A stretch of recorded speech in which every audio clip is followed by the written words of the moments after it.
বাড়ি করেছে রাজার মতো, তাই তো? আমি এই তো আমার বাড়ি, এটা আমার বাড়িতে পরিত্যক্ত বাড়িতে ফেলে গেছি এখানে। এখানে পুরো ফ্যামিলি আমার সব চলে গেছে। আগে এখানে আমার দাদুরা সব রাজ করতো। পুরো গ্রাম ফ্যাম আমাদের যত দেখতে পাচ্ছেন পুরোটাই আমার বাবার ছিল, দাদুর ছিল সম্পত্তি। এখনই সবাইকে ছেড়ে দিয়ে বাবা চলে গেছে। বন্ধ করছি, ফালতু আমি রেকর্ড করছি না।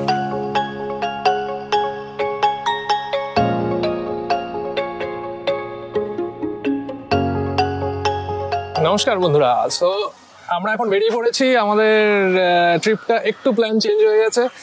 আমি গিয়ারে নেই, তার একটাই কারণ, সেটা হচ্ছে হঠাৎ করে কালকে রাত্রিবেলা আমার পরম মিত্রর শরীর খারাপ। তো শরীর খারাপের ফলে গ্রুপে কিছু লোক যাচ্ছে বাইকে, কিছু লোক যাচ্ছে গাড়িতে। আবে জলদি বল। এইসব কি স্টিকার? এইগুলো কি স্টিকার? স্যার আপনি একটু বাইরে গিয়ে আবার ঢুকেন, আমরা আপনাকে দাঁড়ায় সম্মান করি।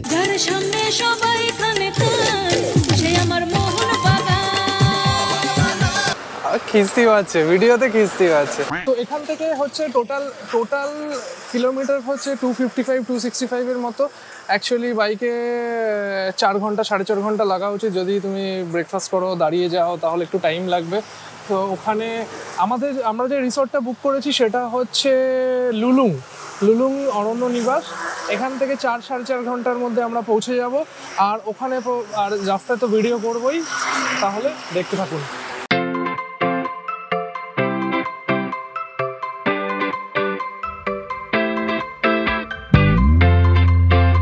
পিন্টুদা সবার আগে এসে দাঁড়িয়ে আছে। পিন্টুজি, পিন্টুদা হ্যান্ডসাম লাগছে পুরো, একদম হ্যান্ডসাম পিন্টুদা হার্লে ডেভিডসন নিয়ে। যতই তুমি তেল মারো তলায়, লাইক একটাও দেবো না। ও প্রচুর টাইম লেগে গেল আমাদের এইটুকুনি আসতে। বলেছিলাম তো এয়ারপোর্ট দিয়ে গেলে কত তাড়াতাড়ি আসতে জানে, 12 কিলোমিটার বেশি হয়েছে। সো এখানে এয়ারপোর্ট দিয়ে আসা উচিত ছিল, আমাকে পিক আপ করা উচিত ছিল। তোমাকে পিক আপ করবে কেন? এয়ারপোর্টে আমার বাড়ি থেকে পিক আপ করবে না? সো এখনো প্রায় আমরা কোলাঘাট ছাড়ালাম, জাস্ট কোলাঘাট ছাড়িয়ে এখনো অনেকটা 200 কিলোমিটারের কাছাকাছি, তারও 180 কিলোমিটার কিছু হয়তো বাকি আছে। একটু ব্রেকফাস্ট, এবার ব্রেকফাস্টের জন্য দাঁড়াতে হবে, কারণ প্রচন্ড খিদে পেয়েছে। কিছু খেয়ে টেয়ে নিয়ে তারপরে এগোনো যাবে। তো এইখানে আমরা এখন দাঁড়িয়েছি, ব্রেকফাস্ট করবো। কেউ ব্রেকফাস্ট করবে না, আমি একা শুধুমাত্র দুটো ডিম পোচ খাবো ব্যাস। আর 90 কিলোমিটার মতো বাকি। মাঝ রাস্তায় পিন্টুদা হারিয়ে গেছিল। বলেন কি? এইসব ভিডিওতে এইসব দেওয়া যাবে না, এডিট করতে হবে। এই রাস্তাটা হচ্ছে এখান দিয়ে লোধাশুলির রাস্তা দিয়ে কিছুটা গেলে ওইদিকে হচ্ছে ঝাড়গ্রামও, মানে আমি অনেকবার গেছি ঝাড়গ্রাম, অসাধারণ জায়গা, প্রচুর লোকজন আমার ওখানে চেনা জানা আছে। আর এই যে রাস্তাটা আছে, এই রাস্তাটায় বাইক চালিয়ে যেরকম মজা আছে সেরকম গাড়ি চালিয়ে। বাইকটা তো ঠিক আছে হলো না, অনেকদিন ধরেই হচ্ছে না, লোকজন গালাগাল দিচ্ছে। আমার বন্ধু গৌরব আমাকে হেভি গালাগাল দিচ্ছে যে বাইক চালানো তো ছেড়ে দিয়েছে, প্লাস বয়স হয়ে যাচ্ছে। তো আমরা এখন মেন হাইওয়ে থেকে বেরিয়ে এসে আমরা নিলাম হচ্ছে লেফট সাইডে যাচ্ছি এখন। জায়গাটার নাম হচ্ছে গোবিবল্লভপুর। এখান থেকে এখনো দেখাচ্ছে 70 কিলোমিটার। তো আমরা অলমোস্ট এসে গেছি, এখান থেকে 50 কিলোমিটার। আমাদের ভাই এখন ড্রোনটা ওড়াচ্ছে, পুরো ওপর থেকে ভিউটা অ্যাটাচ করবো।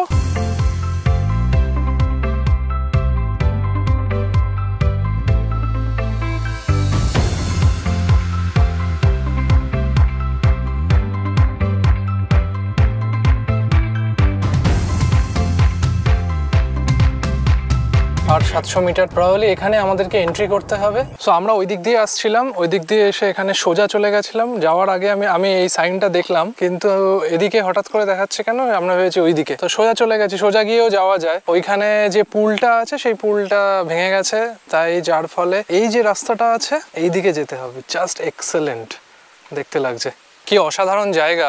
আর এই যে ভিউটা একমাত্র বৃষ্টি বা বর্ষার সময় আসলেই দেখা যায়। শীতকালে আসলে এরকম একটা রুক্ষ লাগে, কিন্তু বর্ষাকালে আসলেই এরকম একটা ভিউ দেখা যায়। দারুণ লাগছে, দারুণ এক্সেলেন্ট জায়গা।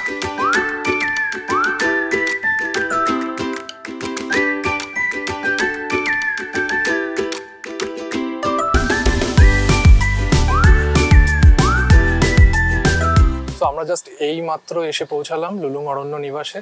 ওখানে গাড়ি পার্ক করে দেওয়া হয়েছে, আর ওখানে বাইকগুলো এখন লাগেজ খোলা হচ্ছে আর চেক ইন করে নেবো। এক্সেলেন্ট প্রপার্টি, এখনো পর্যন্ত যা এন্ট্রিতে যা দেখলাম অসাধারণ লাগলো। চারদিকটা ঘুরে দেখতে হবে, খুব সুন্দর। আচ্ছা, এখানে 3টে পর্যন্ত লাঞ্চ আছে, এখন প্রায় 2:30 বাজে। এখানে একটা কেস হয়েছে, কেসটা হচ্ছে আমাদের পিন্টুদা ওখানে ব্রিজে দাঁড়িয়ে যে আমরা ড্রোন শট নিচ্ছিলাম প্লাস যে ফটো তুলছিলাম সেখানে দেখা গেছে পিন্টুদার ফোন হারিয়েছে, আইফোন ওখানে সিটের উপর রেখে আমি ফটো তুলে দিচ্ছিলাম, তারপরে আইদার তুলতে গিয়ে পড়ে গেছে, না হলে আমরা তো অ্যাকচুয়ালি স্ট্রেট আসতে পারলাম না, যেখানে রাস্তা ঘুরিয়ে গেল সেখানে ঘোরা থেকে অনেকটা অফ রোড ছিল, আইদার ওখানে পকেট থেকে পড়েছে, না হলে ওখানে যেখানে ব্রিজে দাঁড়িয়েছিল ফোনটা রেখেছিল হচ্ছে, সেটা আমার ফটোতে দেখা গেছে, ফোনটা রেখেছিল ব্যাগের উপর, আর ব্যাগের উপর রেখে তারপরে হয়তো ভুলে গেছে, বাইক চালিয়ে চলে এসেছে, ব্যাস ফোনটা পড়ে গেছে। তো তারপরে আবার রিটার্ন গেল, কিন্তু ওখানে গিয়ে কিছুই দেখতে পেলো না, কিছু চারদিকে ফিরে এলো। তো এখন এটা একটা বাজে টাইপ মনে হচ্ছে, এই ট্রিপটা শুরু থেকেই একটা গন্ডগোল টাইপের হচ্ছে। কি সুন্দর বৃষ্টি হচ্ছে, আর এখানে আমরা এখন খেতে বসে গেছি, অর্ডার করে দিয়েছিলাম এসে, এখানে এদের দুপুর 3টে পর্যন্ত হচ্ছে খাওয়া যা অর্ডার নেওয়া হয়, তারপরে কি সুন্দর দেখা যাচ্ছে।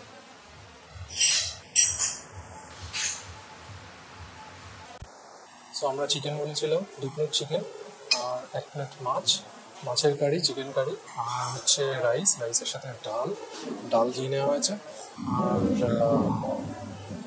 কোয়ান্টিটি যথেষ্ট ভালো, তাই না? মানে চিকেনের সাইজ দেখেও বেশ যথেষ্ট ভালোই। সো লাঞ্চ মোটমাট ডান। লাঞ্চের পর আমরা এখন একটু হাঁটতে বেরিয়েছি, যেটা আগে প্রবলেম বলছিলাম যে পিন্টুদা ফোন হারিয়েছে অলরেডি, আর সেই ফোনটা এখন দেখা যাচ্ছে কল করলে পাওয়া যাচ্ছে। এখানে দুটো রাস্তা আছে অ্যাকচুয়ালি এখানে আসার, একটা হচ্ছে অন্য দিক দিয়ে ঘুরে মানে স্ট্রেট যে একটা গেট আছে, ওই গেটটা যেটা দেখালাম ওই গেটটা দিয়ে, আর আরেকটা রাস্তা হচ্ছে ঘুরে একদম জঙ্গলের মধ্যে দিয়ে। এবার আমাদের সবারই ধারণা ঘুরে জঙ্গলের ওখানে ওইটা একটু অফরোডিং আছে, অফরোডিং করতে গিয়ে তাহলে ওটা ফোনটা পড়েছে পকেট থেকে, ফোনটা এখনো রিং হচ্ছে, তার মানে কেউ এখনো পায়নি।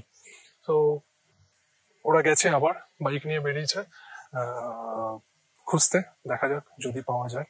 আর এই যে এদিকে এলাম, ওদিক দিয়ে হচ্ছে রিসর্ট থেকে হেঁটে এসে এরকম সুন্দর একটা জায়গা যেখানে প্রচুর অ্যাক্টিভিটি করার মতো জায়গা আছে। এখানে দোলনা আছে, আরামসে ইউ ক্যান রিল্যাক্স, তারপর ওখানে ব্যাডমিন্টন খেলার জায়গা আছে, প্রচুর জিনিস আছে। আর এটা রিসর্টটা বিশাল বড়, সবকিছুই দারুণ লাগছে। রিসর্টটার খাবার তো অসাধারণ। আমরা নিয়েছিলাম কি 2 প্লেট চিকেন কারি, একটা ফিশ কারিতে 4 পিস ফিশ দিয়েছে, আর হচ্ছে চিকেন কারিতে 6 পিস করে চিকেন, ছোটখাটো না বড় বড় চিকেনের পিস, আর হচ্ছে রাইস, রুটি, আর সব মিলিয়ে টোটাল আমরা খেলাম হচ্ছে 5 জন, 5 জনের বিল এলো হচ্ছে 2100 টাকা। খাওয়ার ভাই উড়িষ্যার লোকজনদের হাতের খাওয়া অসাধারণ হয়, তো ব্যাপক।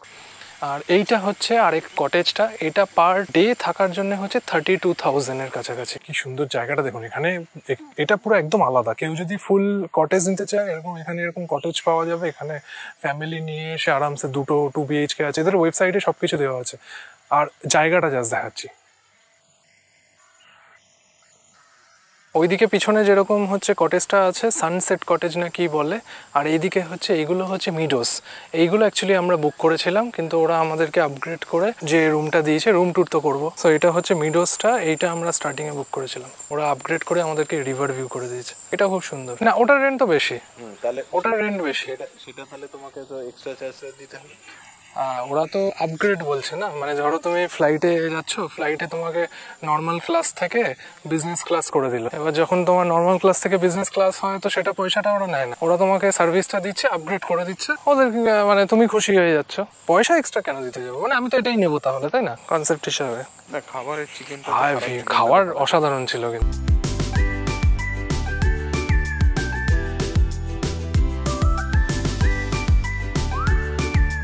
ট্রিপটা শুরু থেকেই গন্ডগোল হচ্ছে।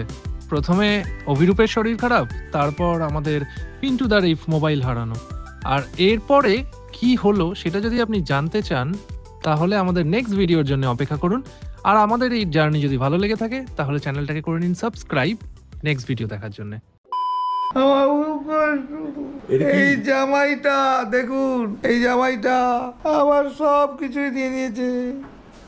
আমাকে এক বলে এখানে নিয়ে এসেছে, আর এক করছে এই আরেকটা জঘন্যতম ছেলে।